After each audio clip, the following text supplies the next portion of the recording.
នេះlàការឆ្លាតវៃ Land Yes Figure មើលទៅមានភាពតាក់ទាញនិងស្រស់ស្អាតខ្លាំងមែនទែនបងប្អូនអ្វីដែលសំខាន់ណាវាស័ក្តិសមសម្រាប់បងប្អូនដែលចូលចិត្តលេងកីឡានិងការផ្សងព្រេងដូចជាការឡើងភ្នំនិងជិះកង់ឆ្ងាយៗជាដើម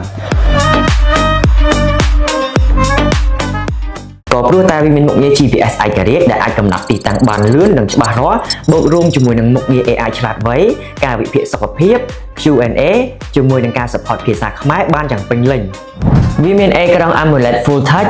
1.43 អ៊ីងនិងកម្រិតភាពច្បាស់រហូតដល់466 x 466 pixel កម្លាំងថ្ម550 mA ដែលអាចប្រើប្រាស់បានរយៈពេលរហូតដល់10ទៅ12ថ្ងៃរួមទាំងមានប៉ុលបំភ្លឺផងដែរ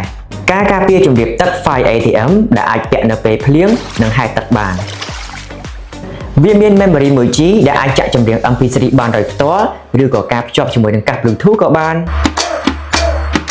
Bluetooth version 5.3 ដែលអាចភ្ជាប់លឿននិងមានស្ថិរភាព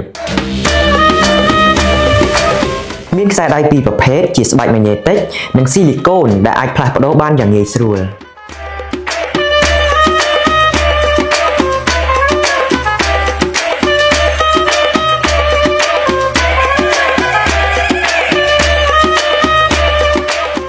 Land Yes Figure បច្ចេកវិទ្យាឆ្លាតវៃសម្រាប់ជីវិតកាន់តែងាយស្រួល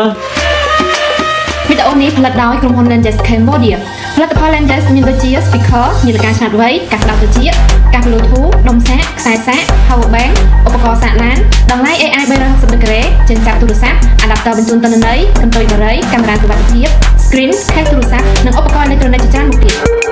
ត